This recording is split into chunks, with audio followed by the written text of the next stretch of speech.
China's growing at a faster rate than the United States is. Since I started going there, per capita income has increased by 26 times.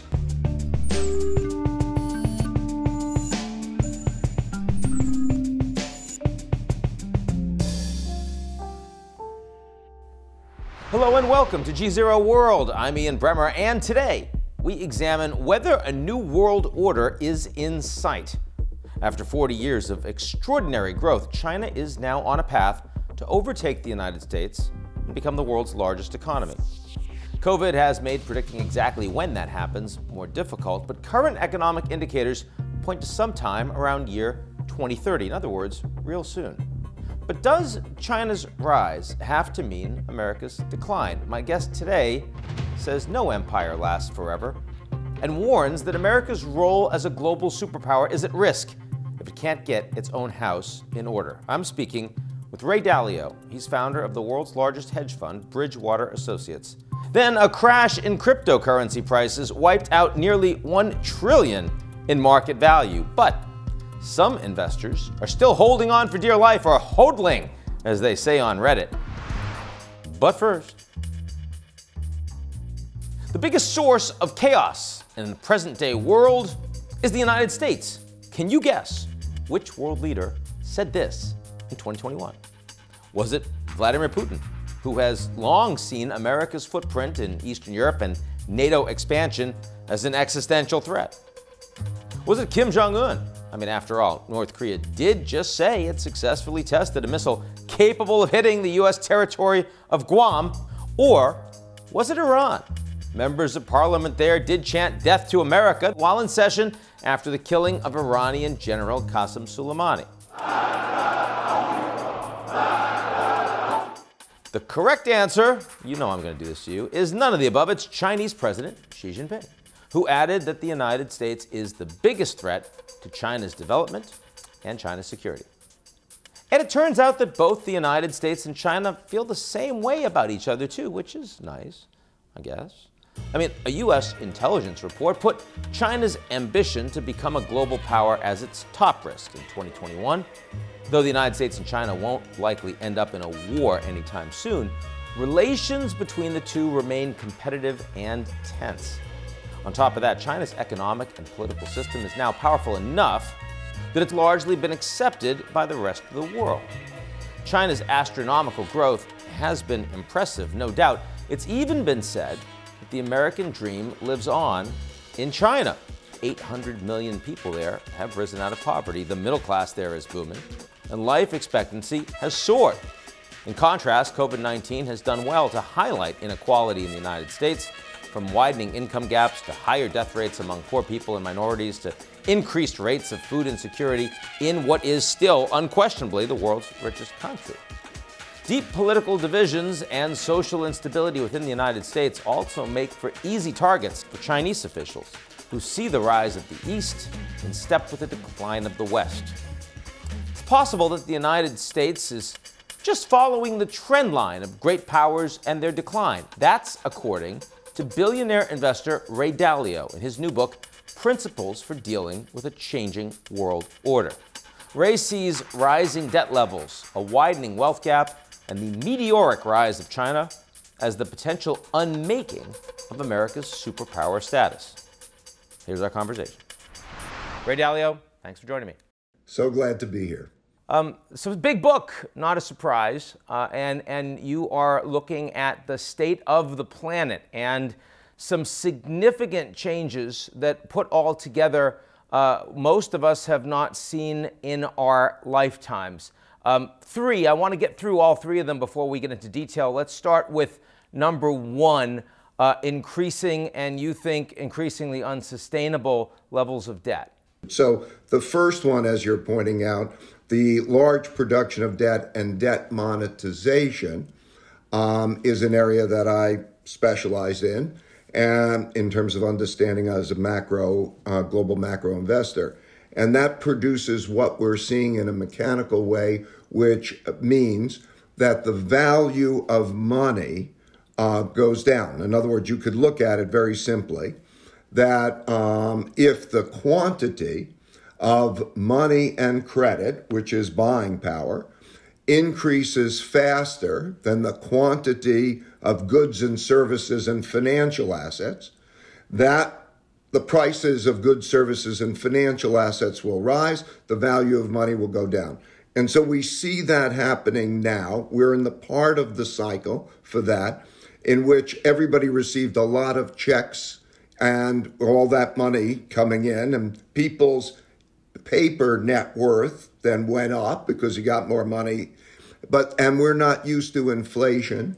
But what is happening is then you're in that part of the cycle where there's that inflation pressure in goods, services, and financial assets.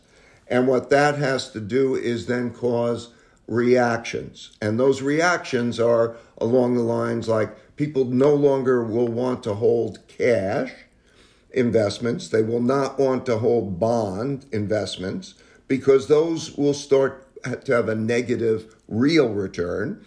And as that inflation psychology and that investment psychology changes, it changes the movement of money. So it worsens the supply-demand picture for money.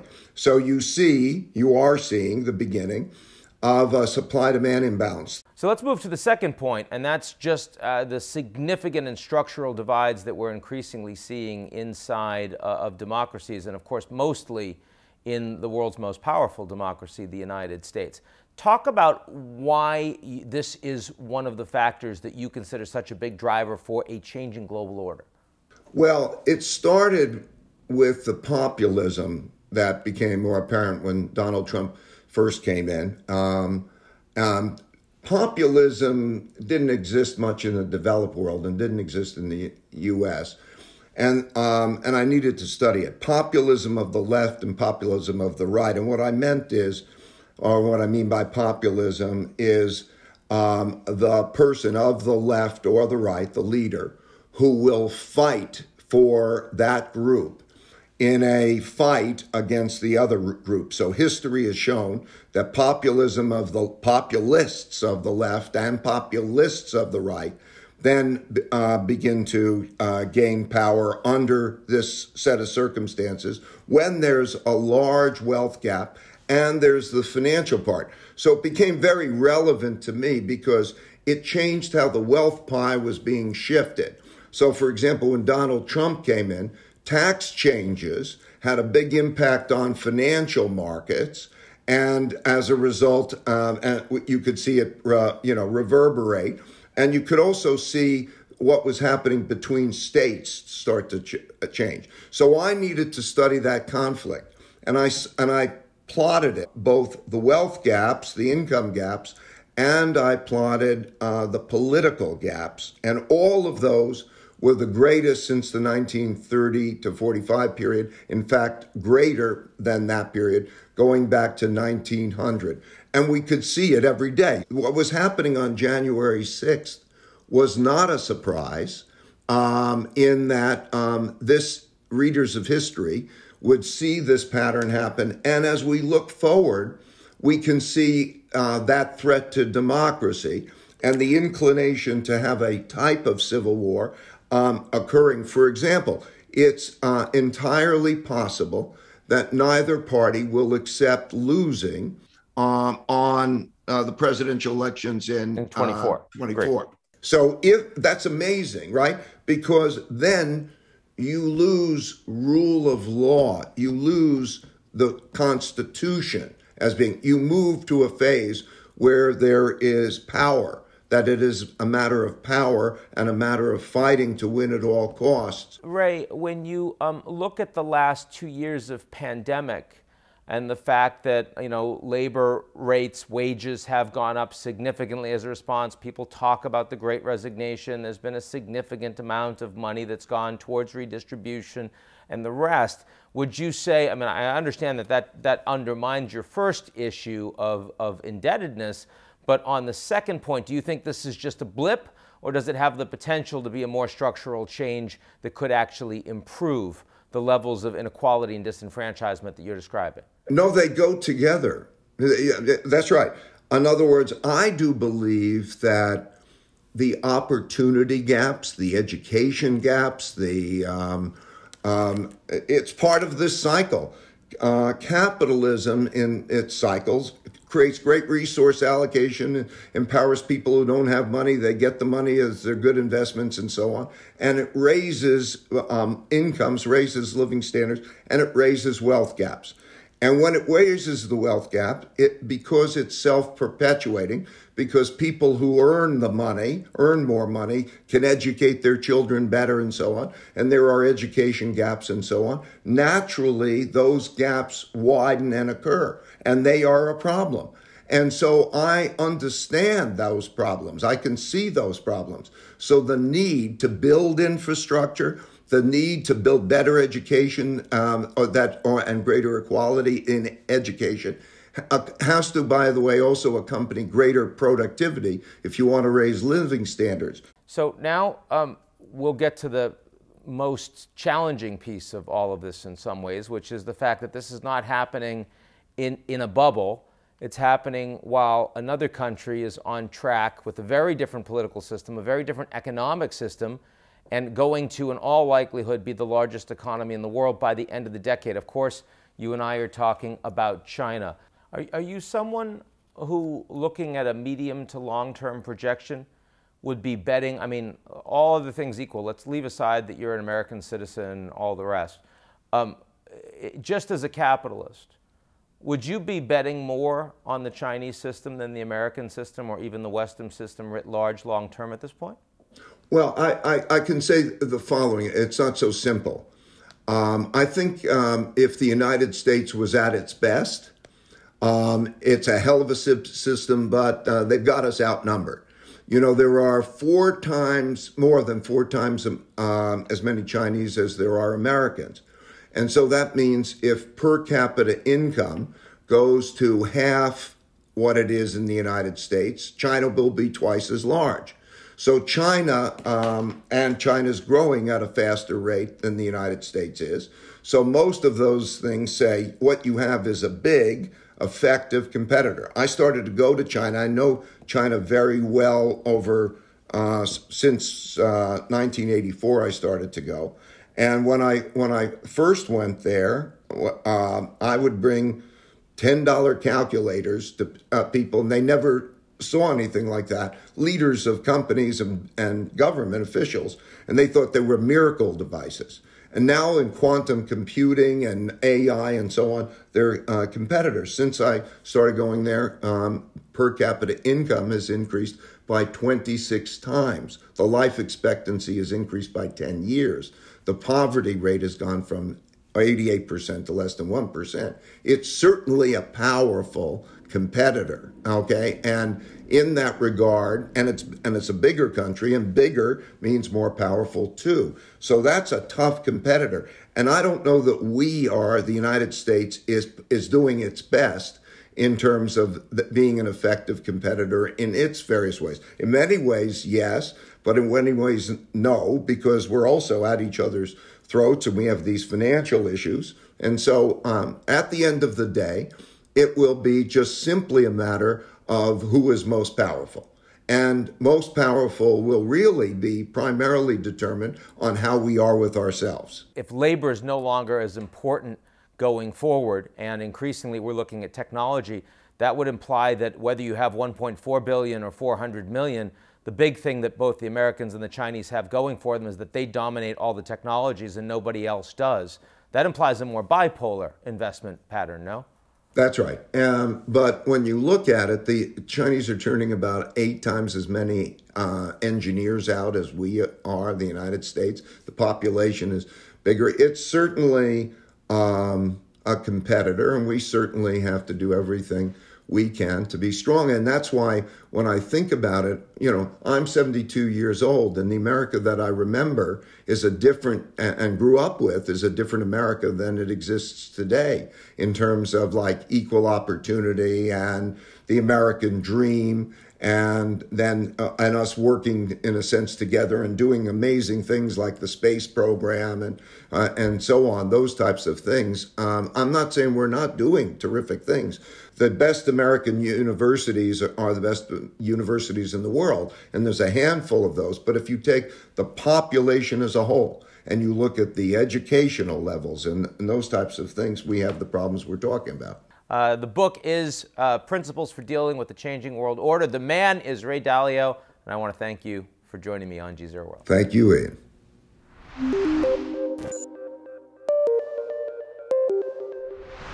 In the past few weeks, cryptocurrencies have lost roughly half their value. A drop from 30% from its record high. It is, yes, Bitcoin.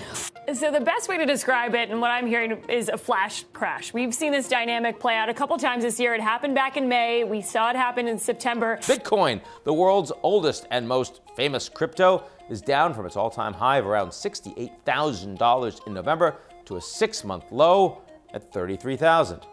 After minutes from a Federal Reserve meeting revealed plans to increase interest rates to curb inflation, risk assets like stocks and Bitcoin have nosedived, and crypto has taken the biggest blow. Rumors of an upcoming executive order from the Biden administration on regulating cryptocurrencies have also spread more than their share of fear, uncertainty, and doubt, which has led to a further drop in prices. Thanks to the crash, New York City's new mayor, Eric Adams, NFL quarterback Aaron Rodgers, and basketball star Klay Thompson are all facing pay cuts after they opted to take their paychecks in crypto. It's reported that NFL wide receiver Odell Beckham Jr. lost nearly $350,000 after converting his $750,000 paycheck into Bitcoin. But evangelists remain undeterred. El Salvador's president, Nayib Bukele, he has vowed to buy the dip even after the International Monetary Fund urged his country to stop using Bitcoin as legal tender because of its destabilizing effects and high volatility. It's like a casino. The country currently owns more than 1,500 Bitcoins. But what is the big deal about Bitcoin anyway? Critics argue that it's a Ponzi scheme, best suited for drug dealers and criminals. They aren't totally wrong. In 2011, the Silk Road, a digital black market that only took Bitcoin, was seen as a one-stop shop for heroin and guns and even human organs, which is kind of nasty. Its creator is now serving a life sentence behind bars. Rug pull scams, also pervasive in the space. That's when investors have the rug pulled out from underneath them, so to speak, by a group of founders and developers that take the money and run rather than use it to develop their project. But supporters of Bitcoin and alternatives like Ethereum say that this technology is revolutionary as it offers a more secure, anonymous, and unhackable form of finance that cuts out the need for untrustworthy banks. The tech has gone so mainstream that investment banks that once dismissed crypto altogether are now piling on. Analysts at Goldman Sachs now say that Bitcoin will compete with gold.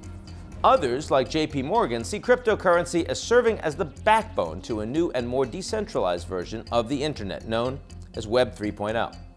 CATHIE Wood, a well-known Wall Street investor, even thinks that Bitcoin has so many use cases that the value of just one Bitcoin could be worth 1 million by 2030, which is useful when China is the largest economy in the world. Flip side, could also go to zero.